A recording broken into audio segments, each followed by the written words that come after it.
Hola, muy buenos días. Hola, buenos días chicos. Muy buenos días. El día de hoy vamos a hablar el tema de comprensión de textos. Pero antes de hablar del tema de comprensión de textos, me gustaría dar una breve explicación sobre el texto. Sí, hoy día veremos una explicación sobre el texto, comprensión del texto, y vamos a ver sobre la idea principal, la idea secundaria. Vamos a hablar también cómo encontrar el tema, el título en la lectura, ¿sí? Entonces vamos iniciando y para eso sería importante preguntarnos qué viene a ser el texto. El texto en latín significa textus. Su significado a una interpretación sería tejido entrelazado. Por eso es que nosotros vemos que el texto se forma a partir de la unión de palabras y estas palabras forman oraciones y estas oraciones forman párrafos y el párrafo genera texto. Entonces vemos que el texto va a estar entrelazado en sí, va a tener un argumento, ¿no? Va a tener una intención. Puede ser narrarnos algo, describirnos algo, explicarnos algo. Entonces, siempre el texto va a presentar un sistema concreto de signos y a este sistema concreto de signos nosotros lo llamamos lenguaje. Dentro de este lenguaje se encuentra lo que llamamos lengua, ¿verdad? ¿Qué propiedades debe tener un texto? Sea la intención que queramos tener con el texto, informar, argumentar, describir algo. El texto siempre tiene que mantener una unidad temática. Esto quiere decir que va a presentar un tema, tiene que estar adecuado porque debe ser apropiado al lector, tiene que estar dividido en unidades. Siempre cualquier tipo de texto que hablemos va a estar dividido en unidades. ¿Ya? Eso quiere decir que va a tener un inicio, un desarrollo y una conclusión. Tiene que presentar un orden lógico, debe tener una secuencia y a eso agregamos la coherencia y la cohesión en el texto.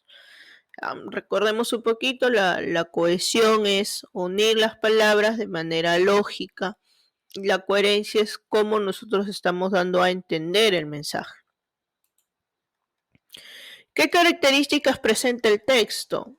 Permite dar un mensaje coherente y ordenado, posee una intencionalidad comunicativa, lo vuelvo a repetir, cualquier tipo de texto siempre va a presentar una intención, ¿ya?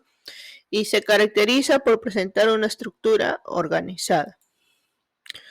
Entonces, de manera macro, nosotros podemos ver que el texto se puede clasificar de la siguiente manera.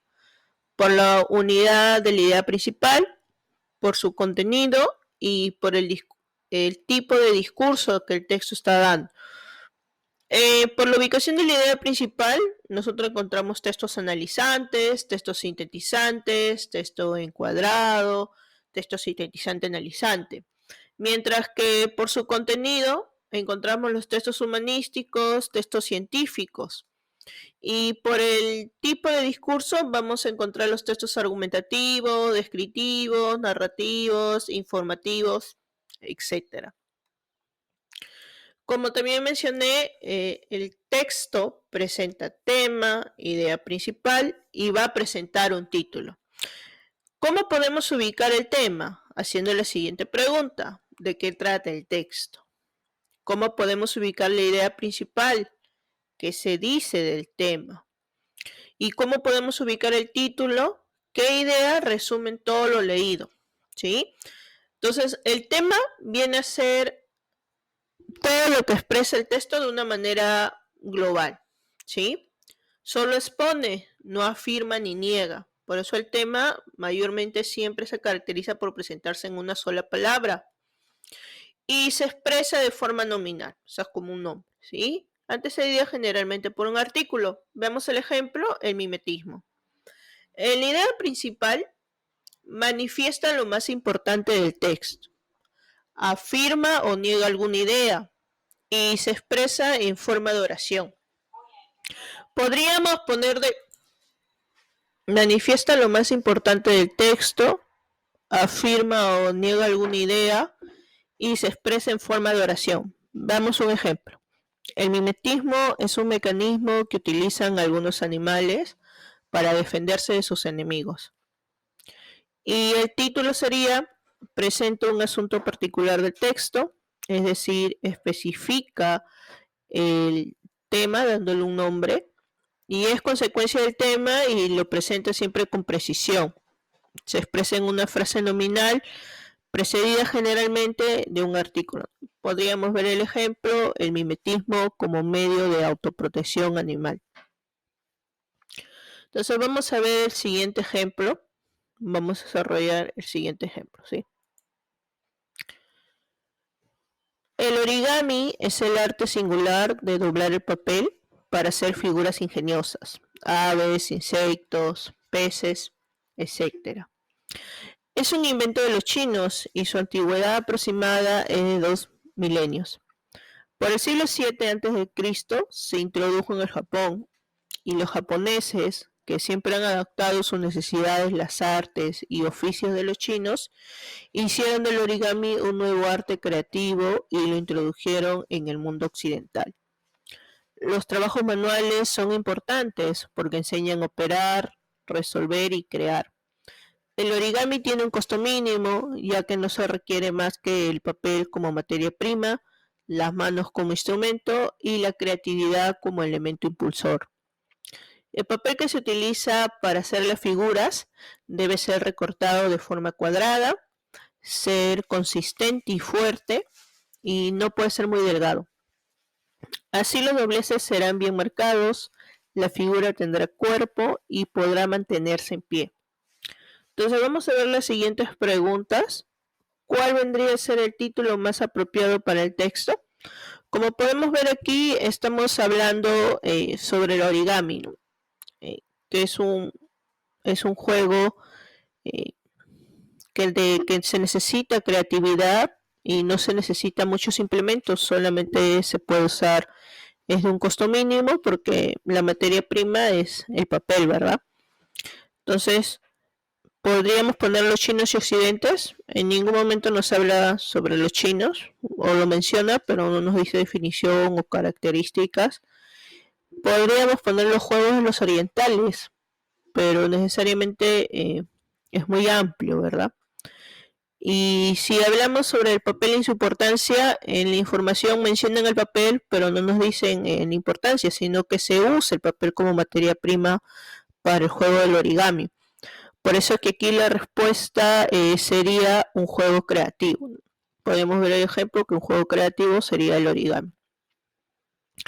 El origami consiste en la destreza de cortar el papel. Mayormente el origami no se corta el papel, chicos. ¿Ya? O sea, sí hay formas que se cortan, pero mayormente se tienen que doblar de una manera muy creativa. La habilidad para fabricar papel. Nosotros no fabricamos papel. Doblamos el papel y le damos forma, pero no lo fabricamos. Y creatividad para pegar el papel, vuelvo a mencionar, en el origami mayormente se realizan los dobles, se dobla la hoja, no se pega mucho, no, salvo que haya una que otra figura que se necesite pegar, pero no es tan necesario. Por eso ahí sería el ingenio para doblar el papel.